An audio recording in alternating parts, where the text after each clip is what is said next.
go. Battery on. CPU on.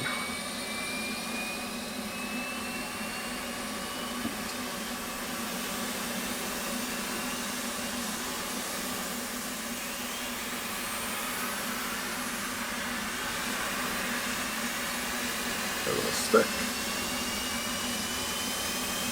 Cranking. All right. So when you go through with the INS alignment and all that, make sure to go ahead and just throw it into ground mode. And once it's aligned, you've done the stored heading alignment, and it says OK, throw it directly into the IFA position rather than the nav position, and that way it won't mess anything up. Yeah, I thought I had it, but I don't think the OK popped up. I don't know. I don't remember. I'll have to watch it closer this time. Okay. Okay.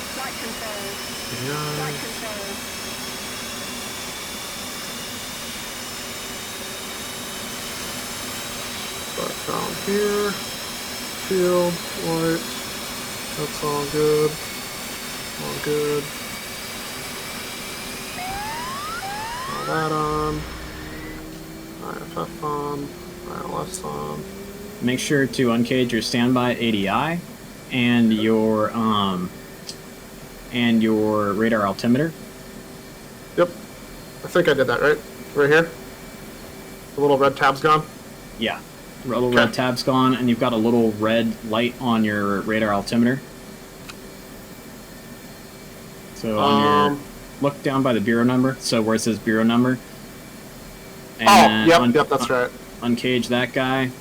Bring it to around 600 is kind of the standard. Yep. If you right click and drag up, you can move it faster, which is kind of cool. Oh! Yep. I always was left clicking. Yep. Alright, so let's go ground. Yep. Press that stored heading. Yep. Pull up the FCS page. Reset. Okay. Let's go ahead and close the canopy. Spool up the left. Yep. No warnings.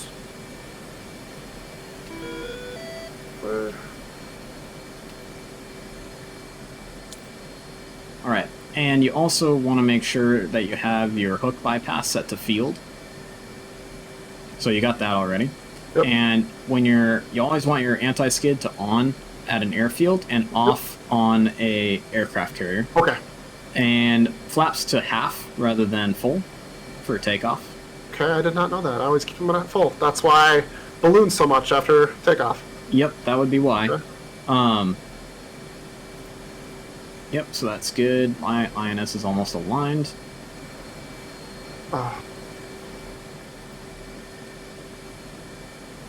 So, if you were a real F-18 pilot, you would use the time that it takes to align the jet to do everything else in the cockpit. Yeah, I want to make sure yeah. I don't miss it. Yep. So...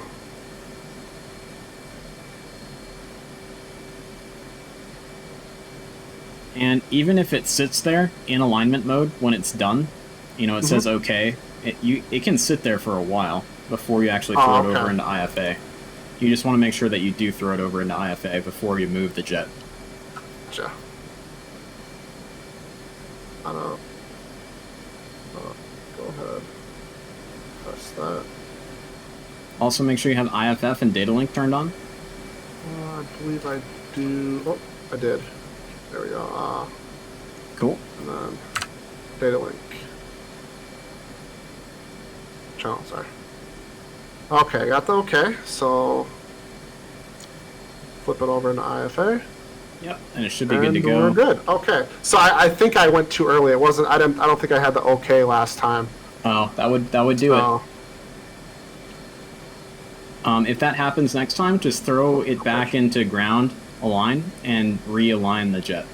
Okay. Yep. So go ahead and go to ground crew, and we'll go rearm, refuel.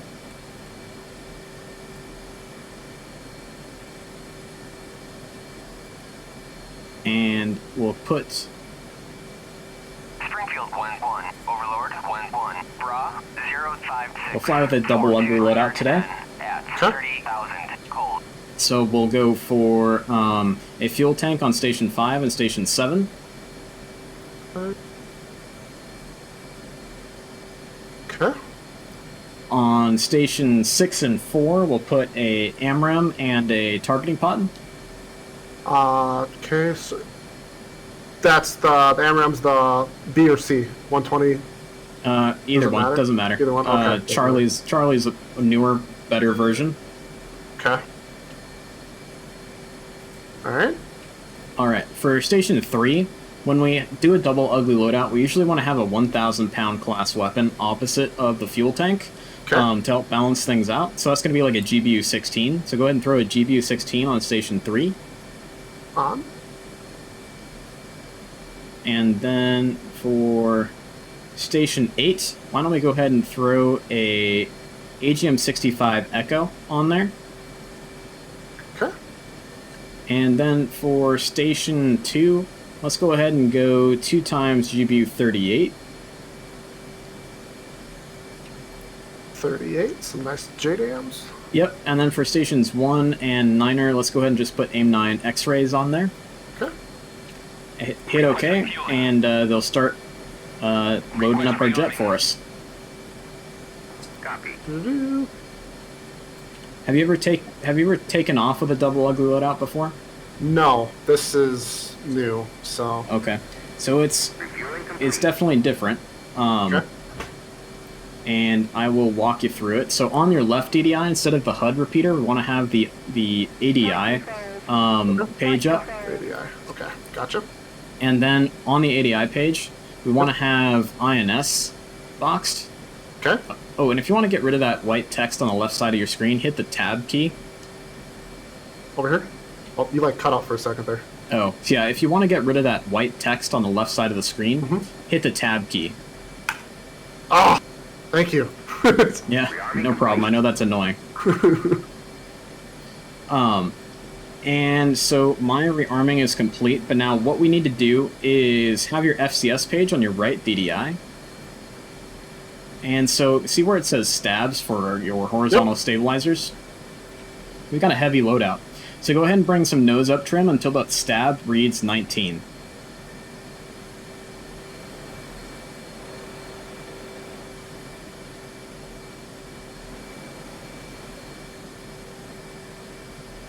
Perfect. And then on your rudder trim, you want to bring the rudder trim to some left-hand rudder trim until the little line at the front of the rudder trim knob is pointed at the D for in red. Kind of like that? Yep, so what that's going to do is it's going to help us compensate for the asymmetrical drag that we have on the jet. Once we get up into the air and our angles of attack start changing, as our airspeed changes and our altitude changes, you might have to adjust that later on. Okay. And so what we can use to adjust that is the slip skid indicator that's on the ADI page. So you see the 3 boxes with the half box below them? Mm-hmm. So that's a slip skid indicator. So if the jet starts to slip or skid, you can see that little half box is going to start coming to the left or to the right. And if the little half box came off to the left, you want to add more left rudder. If it starts to come off to the right, you want to add more right rudder with your rudder pedals, or then once you're in the air, add some trim. Okay. Yep. And then once we're in the air, we'll probably have to add in some aileron trim to stabilize out the difference in weights on our left and right side of our jets. And that is with just the trim, like the trim switch up and down, or okay. Yep, not up and down, but left and right. Yeah. Okay. So with that, we are ready to taxi. So I'm going to have you taxi out first, and you'll lead the formation today. So that's so that way you don't have to worry about staying with me or flying formation. You can concentrate in your cockpit. Okay. So come out of your shelter, follow the Y to the right, and then keep on going straight right to the runway 31. Okay. And like we talked about earlier, what heading is runway 31 on? 310. Yep, perfect. Okay. So this airbase is very very much a military-only airbase, and so there's not much in the way of taxiway signage. Oh, it would help if I turned my parking brake off. I had that same issue. So, are we going just straight here? Yep, you're gonna go straight right to the runway, and so Okay. you're not gonna see much in the way of like signs that say where the taxiways are and what the names Gotcha. of taxiways are. It's more or less just like know where you need to go. Okay. And because we have this asymmetrical loadout, we're not going to do a formation takeoff. We'll just go like kind of one after the other. And that way we can make sure we don't run into each other on the runway. You would. I tend to stray a little bit. That's the toughest part is taking off, is keeping that straight line. Yeah, it's going to be a little bit tougher today with this loadout Okay. that we have. But try your best to keep it on the runway and get up off the ground. Okay. We're going to climb to 20,000 feet and get to waypoint 1 by 20,000 feet, hopefully. If you can't make it there because of our loadout, that's fine. And we want to go for about 350 knots for our cruise. 50 knots. Okay. 20,000 feet by waypoint 1, 350 knots. Gotcha. Yep.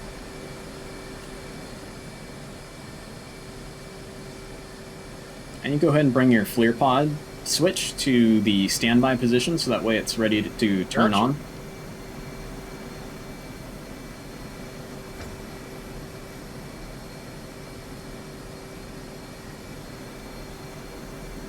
And it's kind of cool, these shelters here at King Hussein Air Base are QRF shelters, so they have their own little taxiways that come straight out onto the Yeah. runway. I see that. That's interesting. Wow. Yeah, it's pretty cool, actually. This airbase was built by the British back in the 1930s and then was updated once Jordan became its own country. Oh, just getting a little fast. Yep. Okay, let's. You can get away with that in the F-18, but if you ever go to the F-16, you'll tip her over. Yeah.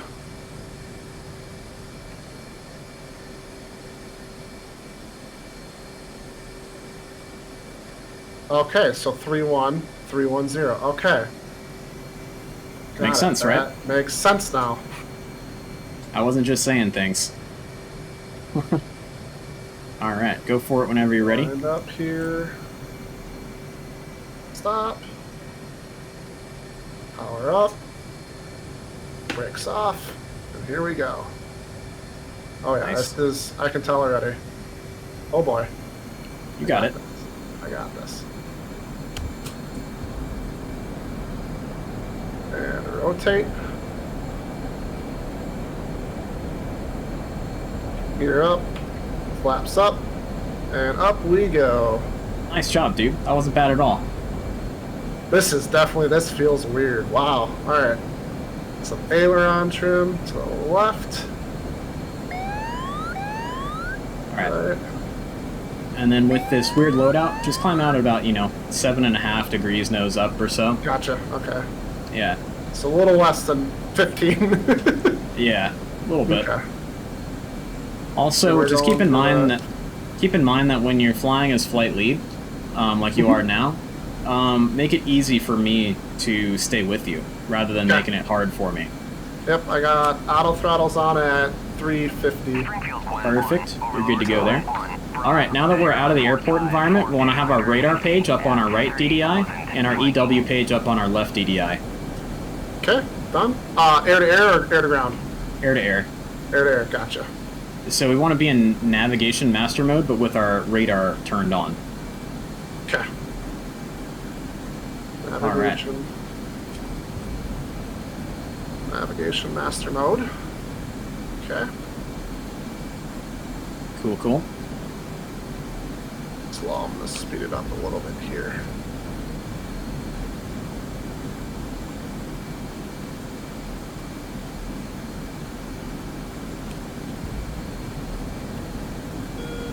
Couple spikes. And what's your speed? Roughly, I slowed down. It slowed down a little bit. I'm pushing it back up to about 350. I'm at 340 right now. Copy. With auto throttles in a climb, it usually can't keep up, Yep. and that's fine. Okay. Yeah, I'm at 350 right now. when it comes to flying a multiplayer mission, like a big one, you want to try and lay off your afterburner as much as possible, just to save as much gas as you can. And I'm coming right up here to get saddled on your left-hand side. You can look over your left shoulder, and I'm right here. Love it. Pretty cool, right? Yeah. Oh, I come a little right for waypoint 1. Yeah. Actually, we're flying over it right now almost. Yeah, we're 2 miles away from it, so we don't worry about it too much. Okay. And we're gonna fly out to the Baka Valley at waypoint 2. Okay, waypoint 2 coming up. Turn on the sequence 2. So we're going to the right. Yep, coming right. Coming right. So when you're flying as flight lead, you are the navigator as well as the leader of the flight. So because I'm concentrating on staying with you, for me it's all about staying with you, and for you it's about getting us to where we need to go to fight. Gotcha.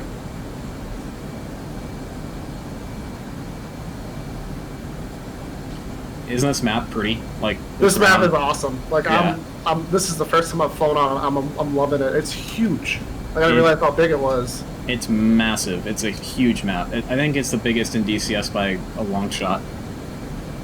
Level at 20,000 here. Yep.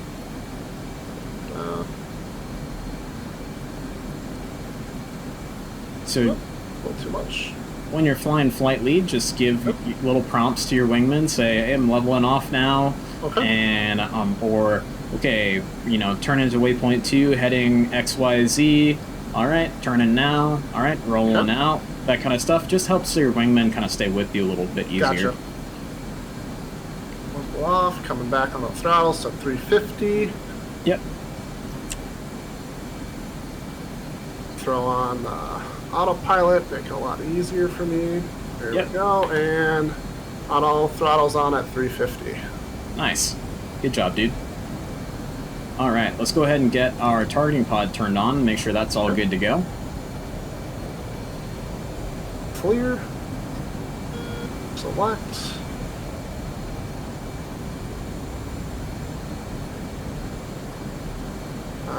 On. And so just to emphasize what we talked about earlier, like, there's no rule that says you have to fly with your right hand the whole time. Like, I just flew with my left hand for a while I was reaching down to the right side of my cockpit to grab the FLIR knobs and all that good stuff. Okay. Flying with no hands right now, so.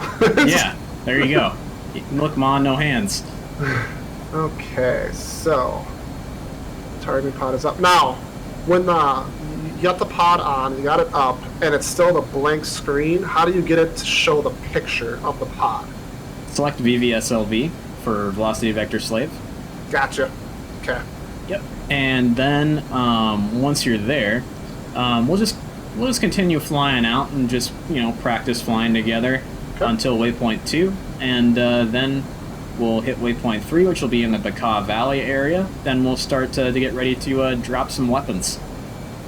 I'm gonna come right just a few degrees here just to get lined up with the marker. Yeah, no problem. 2. Yeah, so little wind corrections are always going to be needed. Yep. I think it was just wind that blew us off course there. So do you make those just by obviously coming over with the stick a little bit, or do you use the trim, or what do you just bring this? You just roll the jet a couple degrees. Yeah. No need to actually pull back on the stick here. You just roll the jet a little bit and just let her gently just ease on over. Okay. A big part of learning to fly the jet well, like we talked about earlier about flying smoothly, flying professionally, is just knowing when to be violent with the controls and when to be just nice and smooth and gentle with the controls. Okay. And so off to our left, I didn't point this out earlier, but yeah, I'm just looking at that. I see the marks. I can't really read them though. Yeah, so off on our left here, we've got the Sea of Galilee back at our 7 o'clock. Oh, okay, over there. Yep. Yep. And so off on our right, see that city that's at our 1, 2, 3-ish o'clock? Yep, right down kind of below us there. Yeah, that's Damascus. Okay. And out in front of us, you see this big, long valley that's stretching out in front of us? Yep. That's the Baka Valley. Okay. So that's part of Lebanon. The border between Syria and Lebanon is kind of runs down this tall mountain that we're about to fly over. Okay. Just kind of orientation to the map. And Looks like we just passed waypoint 2, so I'm going to come right a little bit to waypoint 3 to about, what is that, 370 degrees? Is that the halfway? Or no, not 370. Like yes. 356 degrees. Yeah, Sorry. so 370 degrees would be 010 degrees. Yep, it's a circle. Duh. Gotta remember that. Yeah, it's all good. Right. Anyways, so, back to our tour. Yep. And yeah, so our target areas are going to be down here off to our right-hand side. We can go for kind of a more difficult target area, which will be a vehicle storage depot with tanks and BMPs and revetments, or we can go for like a very easy to distinguish target area like an airport with a bunch of aircraft on the ramp. Up to you. Let's start with the more distinguished one first, just to make sure I press all the right buttons and don't mess something up, and then maybe come back through if we have some leftover bombs or something. Maybe hit the more difficult ones. Sure, sounds good.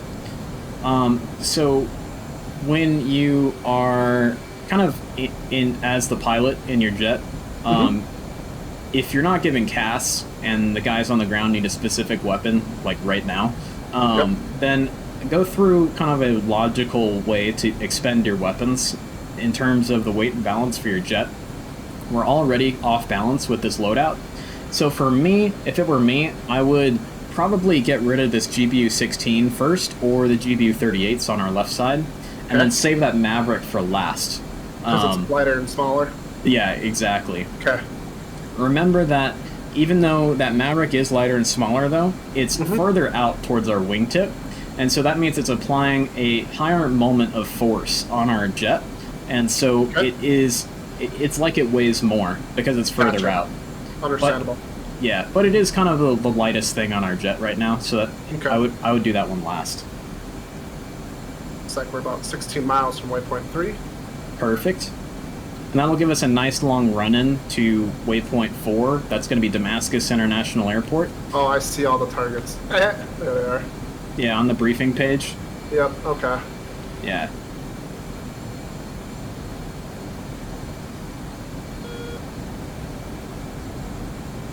So, yeah.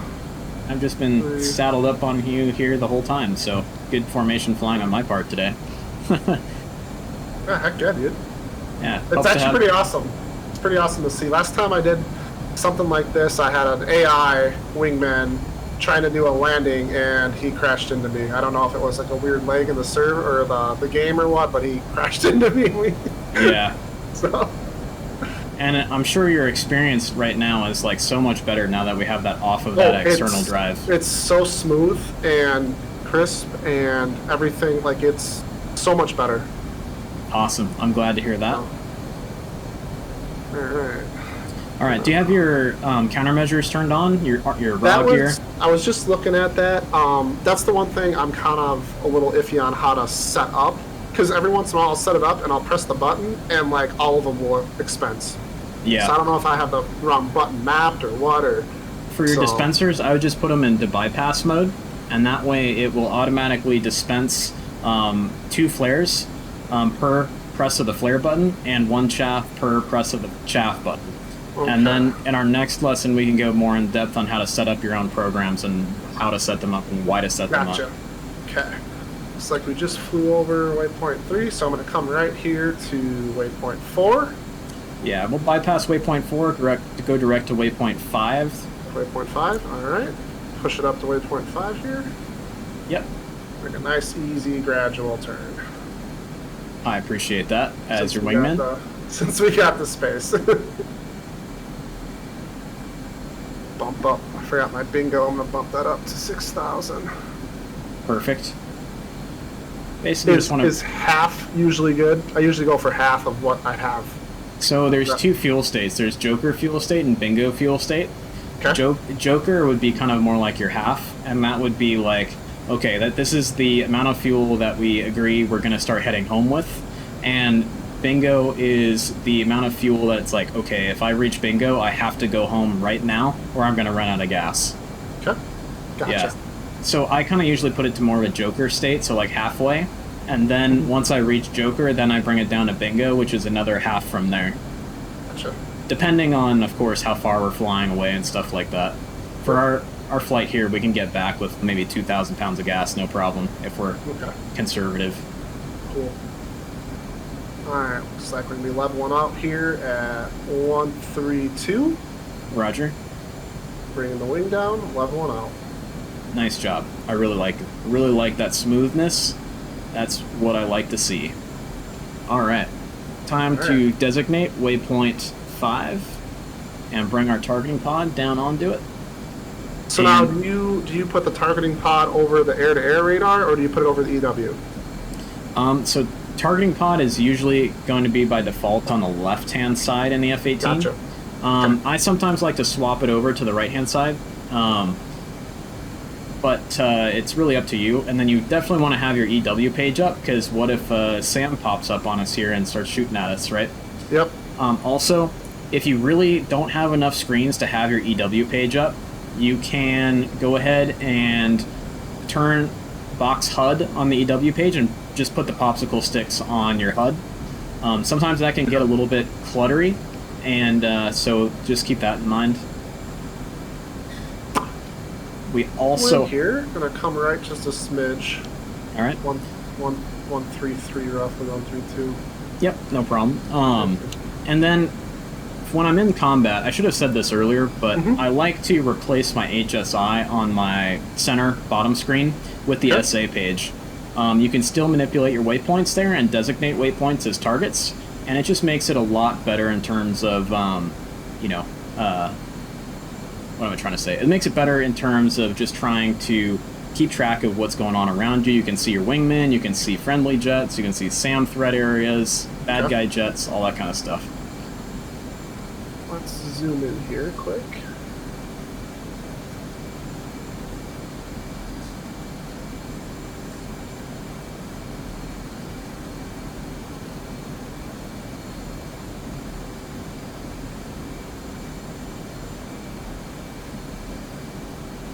So we got waypoint 5 as the weapon designate. Yep, waypoint 5. Am I missing something? Oh. Go down a little. I was okay.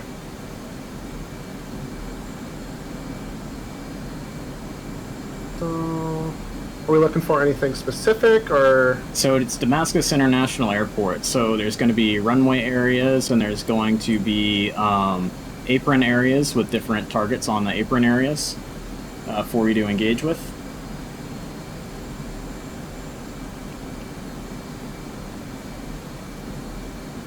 And let's see here. If we can't find it, then we can of course get closer to it and go velocity vector slave and put our HUD on the runway. Okay. But from what I'm seeing through the pod, I think I can make stuff out. Let's see. I picked up what looks like a cargo jet, like a C-17 or something. Yeah, that's probably an IL-76, so that's a good target. Okay. So you can go ahead and engage that guy. All right. Go for the code 1577. 1577. I'm having a hard time finding the target. Let's see here. I'm gonna go velocity vector slave just because I can. So okay, quick pause this for a second, quick. So on the FLIR, so for the targeting pod, how do you change the code? I've never been able to figure that out. I can change the LST code, but not the actual laser code. Or so you see the little UFC button on the targeting pod? You hit that button, and then that brings up two options on your ODU on your UFC. Okay. And the top button is labeled LSDT or something along those lines, and that's the laser designator. And so you select that one, enter your code 1577, enter, and then you see on the targeting pod by default it says code 1688 next to the UFC button. That should change to 1577, and once you have that, you know that the code is going to be the code emitted by the pod, and then you go over to your weapon select page on your left DDI, you select your GBU 16, you enter in your code 1577, and then you're good to go. Okay. Yeah, I've never been able to get that code to change. I don't know if that was just another thing with the standard game that's not like something you could do, but I could never get it to change off 1688. Huh. So I'll try that here quick. All right. And then if for whatever reason there's a mismatch between the code in your bomb or your Maverick and the code that your pod is going to be emitting, that code where it says code 1688, that will be flashing. Gotcha. And it will like be like, hey, stupid, change the code kind of thing. Okay. It'll still let you drop the bomb, so just be aware of that, but it will try to tell you at least. Yeah. Good to know. All right. So here comes the unpause. Okay. Probably going to fly over here, but we'll get this set up quick while we do. And that's fine. Like, I couldn't find the target, so I'm just doing a velocity vector slave, and then I'm going to dive on the target, put my velocity vector over the ramp area of the airport. Okay, so 1577 you said, correct? Yes. Okay, Roger, got that. So it changed, so we're good. It changed like I thought it would. All right. Cool. So let's go ahead. Go back to the stars page. And UFC, or not that one. Code. Code 15777, enter. We are ready to rock with our GBU 16. Fantastic. So not too hard, is it? All right. No, not hard at all. So, all right, let's get a little wild here. Let's bring it around and see what we can do. Okay. So here's something else to be aware of. You were in air-to-ground mode and you had your laser designator set to arm, right? When you changed that laser code?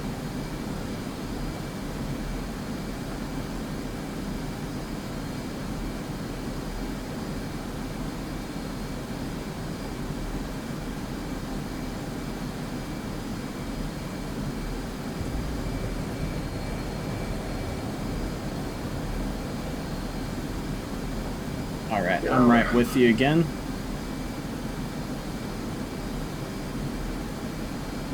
Get out about good distance and then make a break to the left and come around. Yeah, lead, if we check it left 90 degrees, we can get our pods back into the target and not be flying towards the target area. So that would be helpful. Okay. Coming left 90 degrees to do some quick math without screwing it up. 15. That would be 060 degrees. Yes, sir. I wouldn't have even been able to do that. Good job. I used to be really good at it, and it's waned over the years. So I would have just been like somewhere over there. All right, pod is slewing up here. Nice, nice.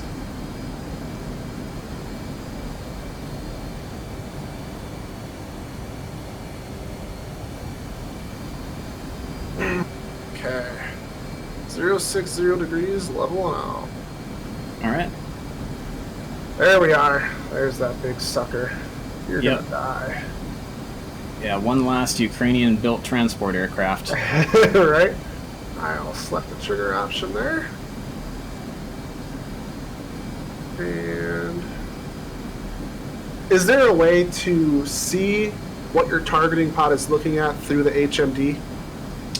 No, there is not. No, okay. That should be coming, because I believe that it is a option on some jets. I wish it was implemented right now. Right now, I'm still just happy about having the RWR symbols on the HMD because that's freaking awesome. So, all right, one is coming left. Roger, coming left with you.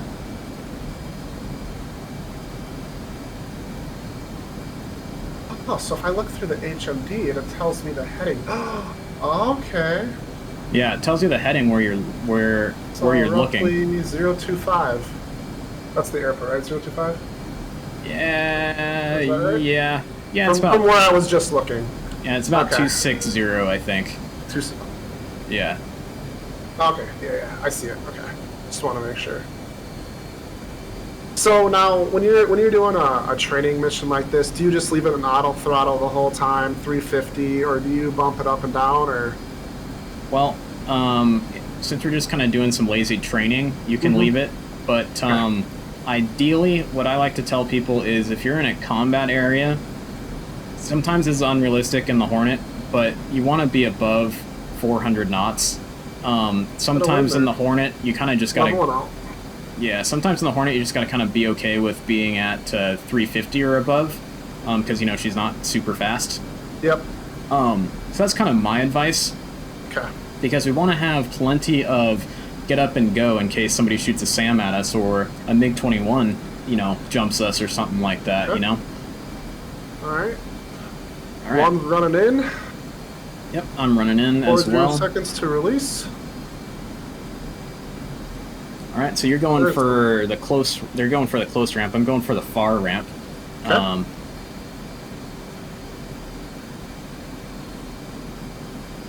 Some wind in here. This is different. I usually don't fly with wind, so this is definitely something new. I can't stand the way the water looks in DCS without wind, so I've always had wind. I love it. It's a challenge. I like it. Yeah. So. Also, you also have the asymmetrical loadout of your jet working against you. Yep. So there is that as well. If you put on barometric altitude hold, that can help keep you kind of centered up. All right, fall line coming down.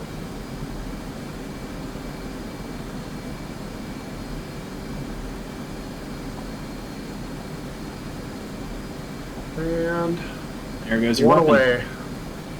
Coming off to the right here. Automatic laser is on, 15 seconds to laser. Yeah, my weapon didn't drop because I messed up. And laser is on, 10 seconds to impact. 3, 2, 1, and... Looks like the weapon didn't hit. A weapon missed.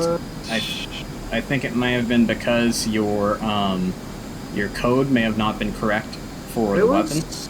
It wasn't flashing. It was the 157. Huh. 7. So okay. Does the LST code have to be the same? Nope, it does not. Just Weird. the LSD DC. Yeah, 1577 is what I had. I must have. That's a little weird. So what it'll be telling... So go ahead and drop your GVU 38s. Okay. And what it'll be telling is if we can get your AGM-65E to lock up, then that should let us know what the issue is. Alright. So I'm going to come around for a re-attack. And we put those in target of opportunity. Instant. Springfield 1-1, Overlord Display. 1-1, Bra 054 for 210 at 38,000 flanking.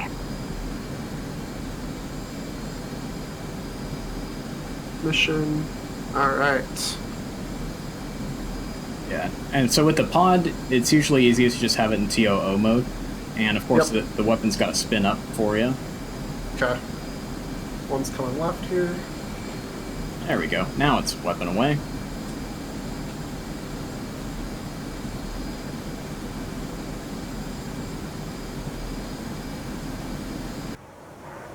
We're gonna go after that same target. Alright. So my weapon is tracking. Okay. So I'm not sure what went wrong with your drop.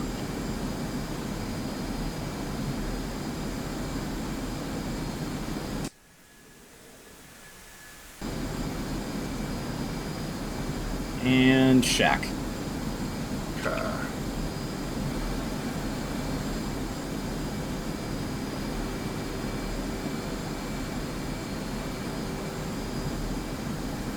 Alright, I'll move on to my GPU 38s. Targets match up. Everything looks right. We're gonna try and drop the two of them at the same time here. Nice. I loaded up a mission and put 8 of them on. Right, it's 2, yeah. Yeah. And dropped 6 of them at once. Yeah, it's just perfect. it's so cool. Like I love it. Yeah, it is very cool. It's such an easy weapon to use. I hope that. Yep. I don't know if it's realistic or not because it's supposed to be an F-18 circa 2007-ish, and it'd be great if we could get GBU-54s. But I don't know if the Navy used them on F-18s in 2007. Is the problem. Yeah. One is in range. All right. Alright. Give me the end zone. In zone. 1 away. Did it come up? Yep. Okay. Moving over to the next one. And 2 away. Coming off to the right. Nice. Let's see if I can get both of mine off quickly as well, and then we'll move on to the Maverick. And then we'll head back for a nice landing back at good old King Hussein Air College. Check and make sure they look like they're tracking.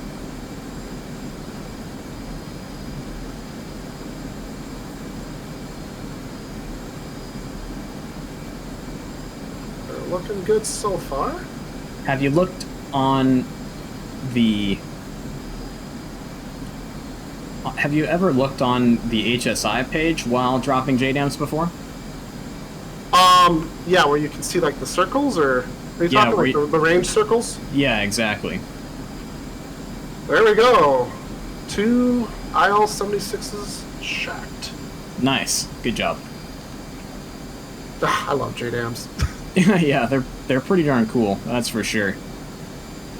Bring up the MAV. Let that spin up. All right, mine is good to go. So AGM-65 Echoes are good to go whenever you turn them on and select them. There's no wait period with them, which is pretty cool. Cool. Alright, so we're gonna get some distance, come around, find a new target, and then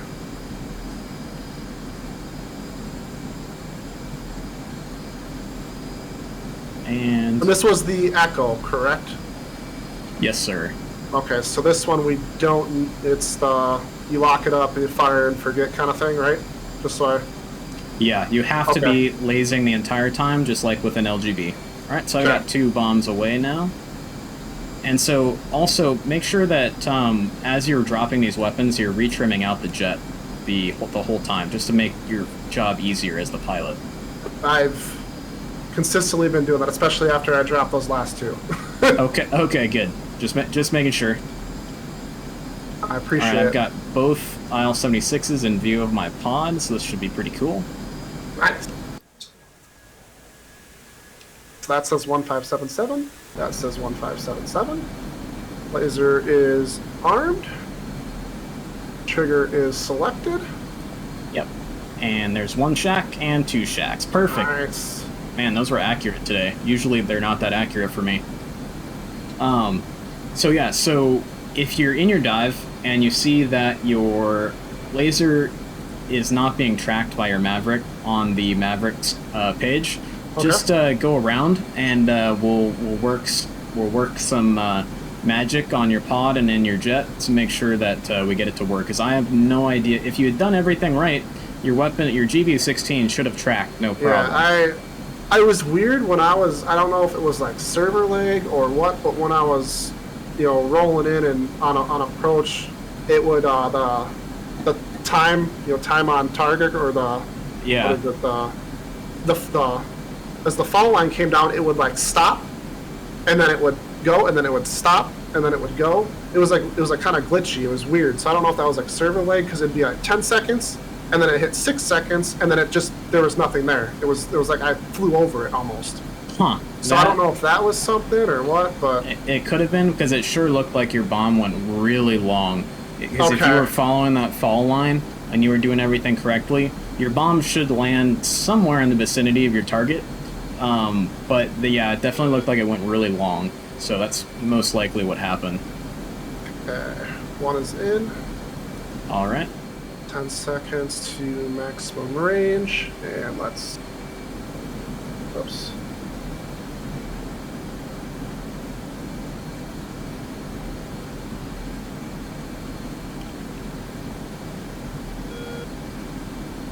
Looks like something. Looks like a little truck or a little gun, can't really tell.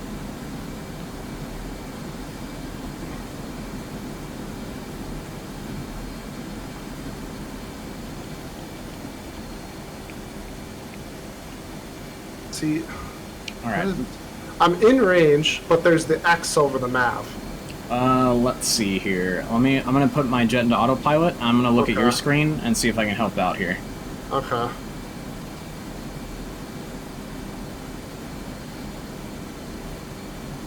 Okay, so X over the map. Where are we seeing the X? It was up here.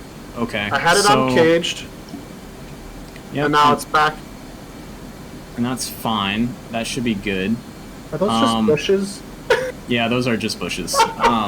Oops. We'll find a new one. Yep. All right. So zoom in on your Mav page for me here, so I can see just a little bit better. Oh, sorry. Yeah. Let's see. We're on instantaneous. We're good there. It's caged. That's fine. Yeah. So well, the Mav, the X on your HUD is gonna go away as soon as your Maverick finds and tracks a laser spot. Okay. It won't let you fire it without a laser spot. So, so do you have to depress the trigger then? yeah, so for the Maverick, that's what I didn't do. You're in your dive to the target, you squeeze the trigger, and you uncage the Maverick, and that should slave the Maverick to the point where your pod is looking at. It then finds your laser spot. See that X in the middle of the scope on the Maverick page right now? That white X? That will turn into a white square and a filled square. When you have that filled square, the X on your HUD should go away and you should be ready to engage. Yeah, I didn't laze it. That's what I didn't do. I was thinking it was like a GBU where you drop it and it auto lazes. Yeah. After, that was what it was.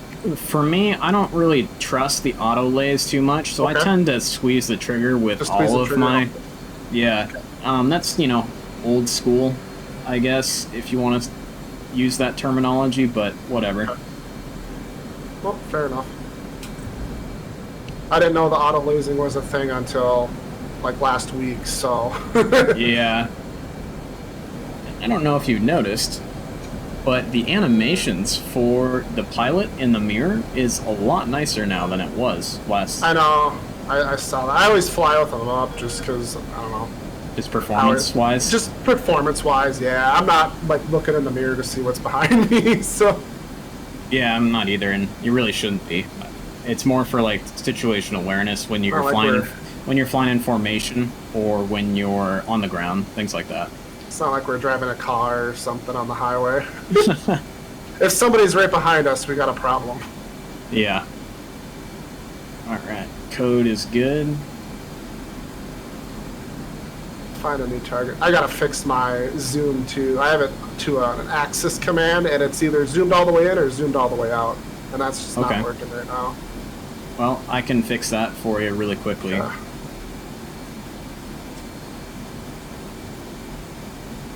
All right, Maverick locked, rifle, and I'm pulling away to the right-hand side so I don't mask my pod.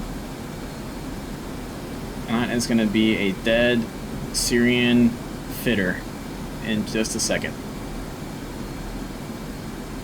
I gotta find something here. If you're having a hard time, deselect your target and then go to VVSLV on the pod. So that way you can just put your velocity vector over the top of a point where you want to look, and then hit TDC depress, and you'll be good to go. So, point on the HUD. Oops. Okay. Let's look. So see that ramp that's right above your velocity vector right now. So yeah, so hit TDC depress. Now you can zoom in.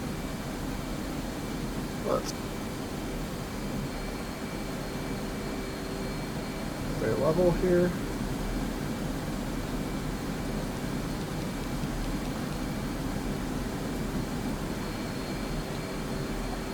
Oh, there we go. I also think after this last big update, the destruction and the picture through the targeting pod looks a lot more detailed. Okay, in range. Squeeze the trigger. It's still X'd. Alright, so you gotta uncage the weapon. So go sense. There it goes. Now it should. Okay, got it. Alright. Now keep squeezing that trigger. Come off to the right.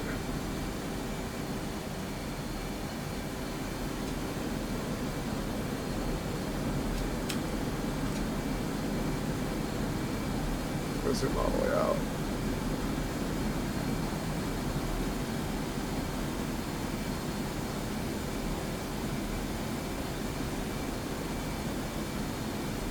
Come on, Mr. Maverick. There we go. Shack. Nice shot. Alright. Looks like it missed just a smidge, but it is a kill. Because that plane ain't going to be flying. Yeah. It's kind of like horseshoes or hand grenades. If you put a 500-pound bomb next to an airplane, it's never flying again. That's for sure. Alright, so go ahead and climb back up to 20,000, and let's head towards Waypoint 6. Alright, Waypoint 6 coming up, coming left.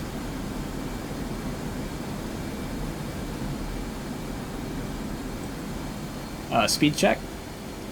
I'm coming up to 350 right now. I'm at 335. Roger that. So, I'm coming up on your right-hand side here. Okay.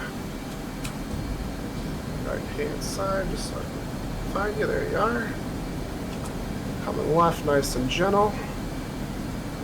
Surpassing 16,000 feet. Pull up the EW page and the radar quick. Yep. Alright. It's all good stuff to have up, for sure.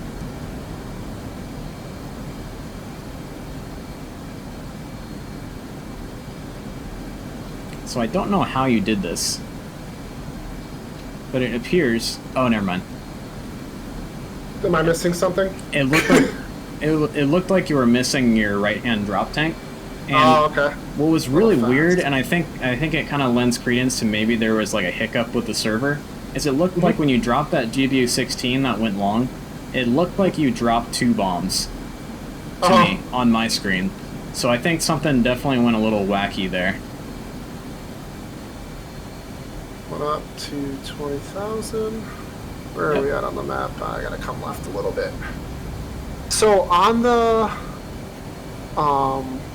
SA page, in the top right corner where it says 130, 10.8, so the 10, I'm assuming that's our distance to waypoint 6, and is the other number, is that our heading like currently, or how does that exactly work? I believe that is the heading. Okay. So to get there, we'd have to go, because it's off to our left here. Yeah. Okay. It's pretty close anyway, so let's bypass waypoint 6 and go direct to waypoint 7, which is our lineup point for our runway. Point 7. Alright. Gonna come right to 174 degrees. It's actually pretty nifty. I've never noticed that before. Yep. And then I'll show you something else once we get steady on our waypoint. I'll show you something else that's also really cool. Gotcha. So I'm a little slow. I'm bumping it up to 350 here right now. Roger.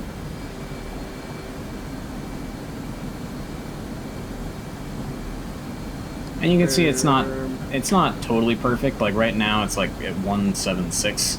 Yeah, it moves around, but it's close enough. Yeah, certainly. So okay, so auto throttle's on at 350, autopilot on, and we're leveling out. Perfect. So on one of your DDIs, doesn't matter which one. Okay. Open up your FPass page. Have you ever played with the FPass page before?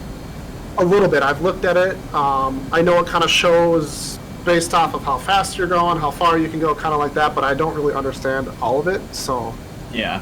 So, do you understand the difference between range and endurance? Yes, range is as far as you can go, as fast as you can go, and endurance is basically how long you can stay on, how long you can stay in the air, basically. That's how I think about it. Yeah, exactly.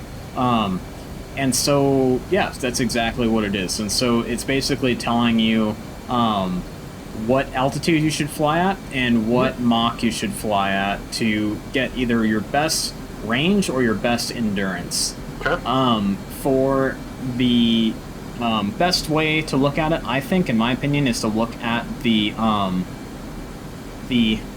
bottom half of the screen underneath that horizontal line, and that is your time or your range to 2,000 pounds of fuel. And so that gives you about a 2,000 pound reserve. And then if you are really squeaking by and you're really in trouble, you can then go to the top side of the page and select the waypoint that you want to fly to, and then it'll try to give you a optimum speed and altitude to fly at to squeak your way to that waypoint. Okay, so it shows waypoint 5. How do you change the waypoint? Is there a button? Yeah, so where it says home down below, our home is going to be waypoint 8. And then why is that not? Waypoint 5, F to waypoint 5. I know there is a way to change this. I am kind of forgetting exactly how to change what that waypoint is that it's calculating for. I know there is a way to do it. Let me see if I can play with it for a second.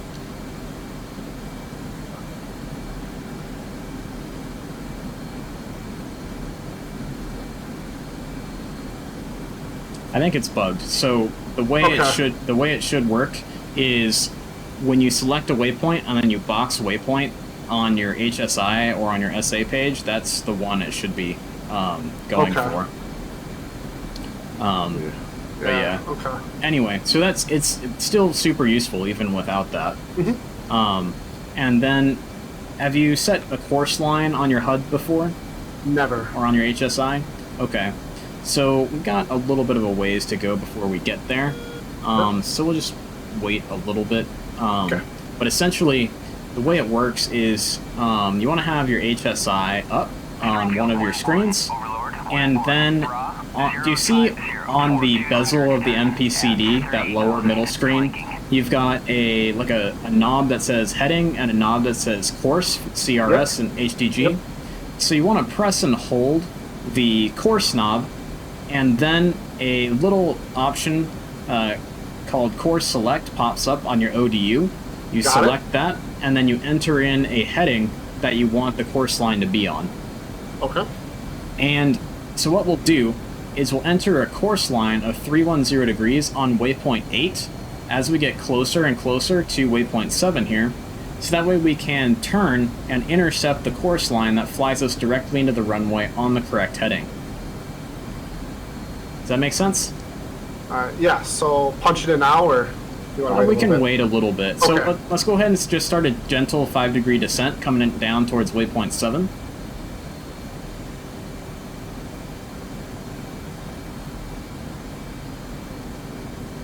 One down. Roger. 5 degrees. Back off on the throttles here. Yep. And next we can go ahead and push up to waypoint 8 and put in that course line for 310 degrees. First line, 310, enter. And there's, looks like 2 dots and an arrow. Yep. So that arrow is representing the course line on our HUD, but if you look on your HSI, you should have a line across the HSI. No. You might be looking at your SA I'm page. still on that page. My bad. Yeah. It's all good. HSI. There it is. Okay. Cool. Got it. And so, ideally, on our HSI here, we want to turn to intercept and then fly on top of that line. And so, as we get closer and closer to the line, we can use the scale button in the middle top of the HSI page to to zoom in further and further and further, so we can see exactly how far away that line is. Gotcha. And then, so we'll fly that line all the way into the airport. And do you want to do an overhead pattern or just a straight in for landing? Let's try an overhead pattern, just because I really struggle with those. Okay. But we'll try that and then see how it goes. Okay, sounds good. So let's go ahead and descend a little bit quicker now. Let's try and get down to 5,000 feet by the time we get to our course line. Drop the throttles back to idle. Yep. 15 degrees. Perfect. And as you know, airplanes don't turn instantaneously, so we kind of have to lead the line a little bit. So let's start coming right. Perfect. I'm right with you on your right-hand side.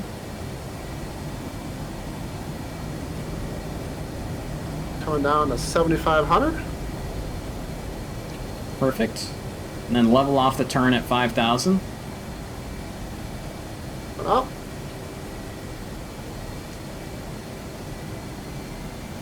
I dip a little below here. It's all good. Alright, we can make some adjustments. Yep. I don't expect you to be absolutely perfect. We got down to about 4,600, so we'll come back up a little bit. No, it's all good. We're going to continue on down to 2,000 anyway. So we kind of came through the line a little bit, so we got to re-intercept that line. Yep.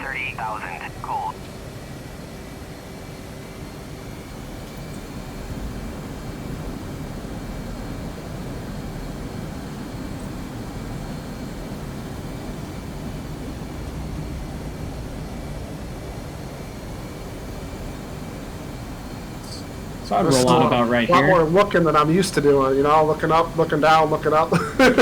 Yeah. Alright, so I'm gonna zoom in just a smidge on the page. Down to 10. Is that 10 miles? Is that what that's SCL 10 means? Yeah. Okay. And so keep the descent coming on down to 2,000. 2,000, alright. I'm gonna come left just a smidge. So actually, oh, we're still a little off, aren't we? We are a little bit bit off.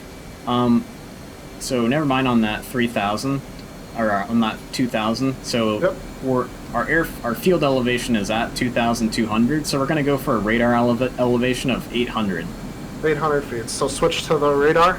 Yep. Okay. And then switch complete. Start a gentle turn to the left, so that way we can be on the line. We're coming down to 800 feet. And then I can see the field out in front of us. Can you see it? Yeah, there it is. Okay. Yep. So just align yourself up on the runway, and we're going to fly it just like a carrier brake. So come fly just offset just to the right-hand side of the runway. And then about halfway down the runway, start your brake. I'll count off to 10, and then I'll start my brake. And we want to be at about 350 knots for this. Yep.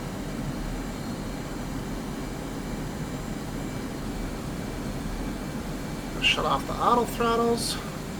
Yep. Alright. So just to the left of or to the right of the runway, you said? Yes, sir. Just like if we were flying down the side of a carrier. Oh, a little slow. I gotta speed it up a bit.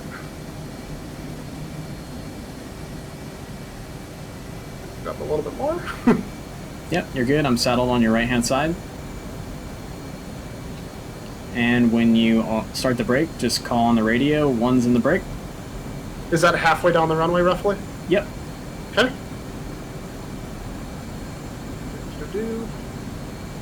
And 1 is in the brake. Idles and throttle. 2.5. Gear down. Flaps down. Coming around. 2's in the brake. Start bringing up some nose up trim.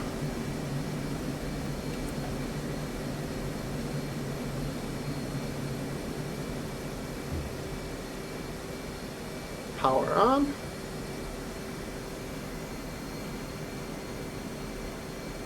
Feel like I'm a little low. A little low there. Just don't hit the ground. Yep. No, drop down a little bit lower than I would have liked. So I'm coming back up. What do we look for? About that 800 or 600 or? So for your base leg, you want to be at 600 feet. 600 feet. Okay. Yep. So 45 degrees. One is in the leg. We're just going to start a steady descent. Coming around. So we got a slight crosswind here. Okay. So just place your velocity vector on the portion of the runway you want to touch down on, and Okay. then apply more or less power depending on whether you're floating or you're sinking. Sure. And then if you need to, if you feel like you're coming down pretty hard onto the runway, just give a little squirt of power right at the end there, and that'll help arrest that descent rate and give you a nice gentle touchdown. Alright, so I'm turning base behind you.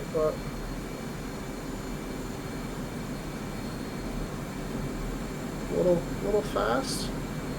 Yeah, we got a lot of, definitely some turbulence down here. That's okay, that's just natural turbulence coming off of the floor of the desert and off these buildings and little valleys and things.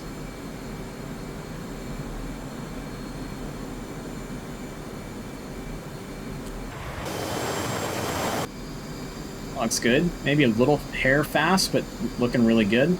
Okay. And we're down. Nice. Bottles on idle. And one thing that can be a little tricky in the Hornet is the nose wheel steering automatically turns on when you get weight on wheels. So what you can do is just make sure that your feet are maybe kind of off your rudder pedals for the initial touchdown, so that way you don't have any kind of unintentional rudder input in there that could make you skid off the side of the runway on touchdown. Gotcha. That actually killed a very famous F-14 pilot in the real Hornet. Really? Yeah. One of the guys who shot down a Libyan MiG during one of the Gulf of Sidra incidents.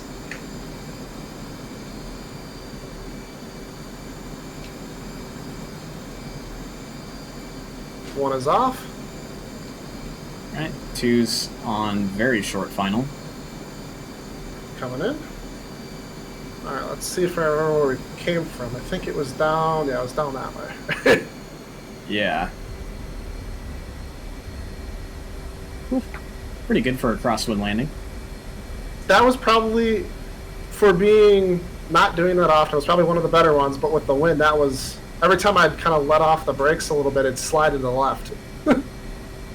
So. Yeah, definitely. Down. Okay. And we're moseying. Yep. Yeah, so you got the right idea. We're definitely down towards the arrival end of 3-1.